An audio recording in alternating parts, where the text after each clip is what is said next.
chicken curry Kapitan, a rich flavor curry that is mellowed out with that soothing coconut milk, and that will comfort your heart as you eat it every day. Hey guys, welcome to Flavour Fridays. My name is Ryan, and today we're gonna make a chicken Kapitan. So it is a chicken curry, and before we start that, we need to first marinate our beautiful chicken thigh. So just cut it in big chunks. Depending on the size of a chicken, ideally I just cut it in half or in thirds, like that. Once you finish chopping up your chicken thigh, you want to marinate it with turmeric. So this is around a tablespoon to 2, and your salt. Once you add that in, you want to caress it with your hand, nice and slowly. Just massage it in so that all your chicken starts to turn slightly orangey color. The marination is to make the chicken more of a orange color, and it deepens the flavor as you cook it for longer. And that's it. And you will rest this for at least 30 minutes, or if you want, leave it overnight and it will taste beautiful and succulent. Once you marinate your chicken, now it's time to make your curry paste. So what you want to do is fry off that Balakan shrimp paste, nice and toasty, for a good 5 minutes on a medium heat. After you toasted your Balakan shrimp paste, what you want to do is roughly chop your beautiful curry paste. So that is chilies, lemongrass, a little bit of galangal, turmeric, shallots, and also your candle nuts. Once you got that all ready, you want to put them all in a beautiful blender, and that way you can blitz it to a curry paste. But make sure you gradually add some vegetable oil so that it combines and together to form into a paste. If you don't do that, then it will not blitz nice and fine. So once you make your curry paste, it's time to cook the chicken Kapitan.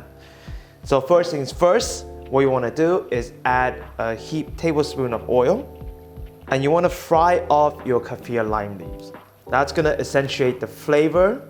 Make sure you take the stem of the leaf out because that gives it that bitter flavor. So we don't want that when we're cooking our curry. So just the leaves, just peel it off is fine. Now my heat is around a medium-high heat.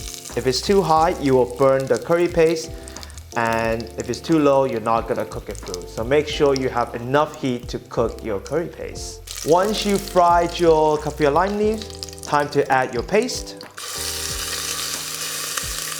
You don't want to fry your curry paste for too long because vegetable oil will have a high smoking point, so it will burn your paste. So just fry it for a good 2 to 3 minutes, and then add your onions in to reduce the temperature of your pan. All right. Now you want to add your sliced onions.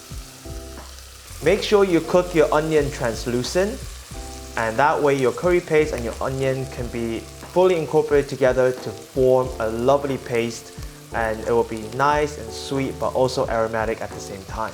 You know, I like to sing when I'm cooking, and one day I was singing in my kitchen.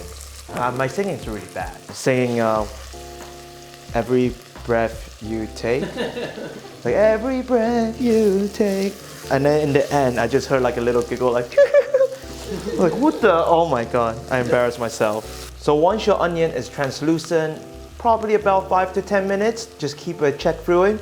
You want to add half of this coconut milk in.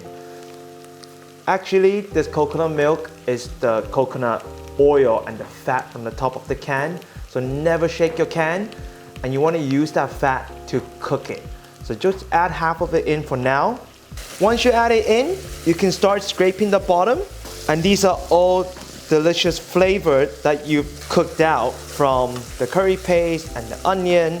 So once your curry paste is nicely cooked with the onions and a little bit of that coconut milk, what you want to do is put your chicken in.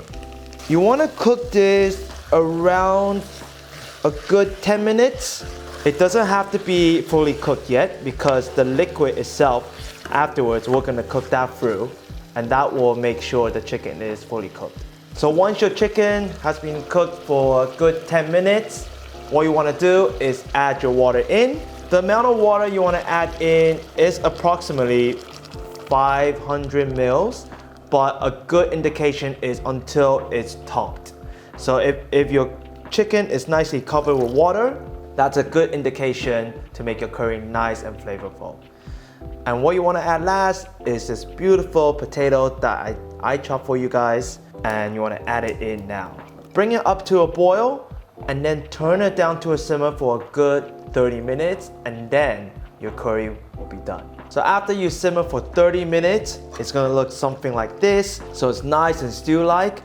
And now what we need to do is add a little bit of salt to give it that extra kick. So I would say just a pinch of salt. Mix that a little. And of course, have a taste. Ooh, that is good. So now, once you're happy with the flavor, we can start the plating. So you want a little bit of the chicken, the potato, but most of all, a little bit of that curry sauce. And once you're done, what you want to do is cover some coconut milk around it to make it nice and beautiful. Get that color contrast going. And then with chicken curry Kapitan, it needs a little bit of tang. So what you want is a little bit of lime juice. Just on the top to give it that nice acidity. So this is my version of chicken curry Kapitan, and it's time to taste.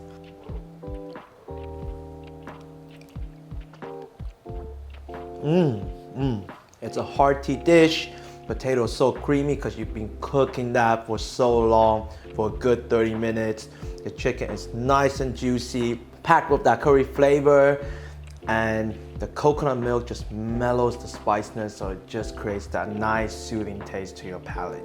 Thank you for watching Flavour Fridays. Hope you enjoyed this beautiful recipe that I made. Very delicious curry. And let us know down below, what curry would you like us to cook next time? And of course, see you next time.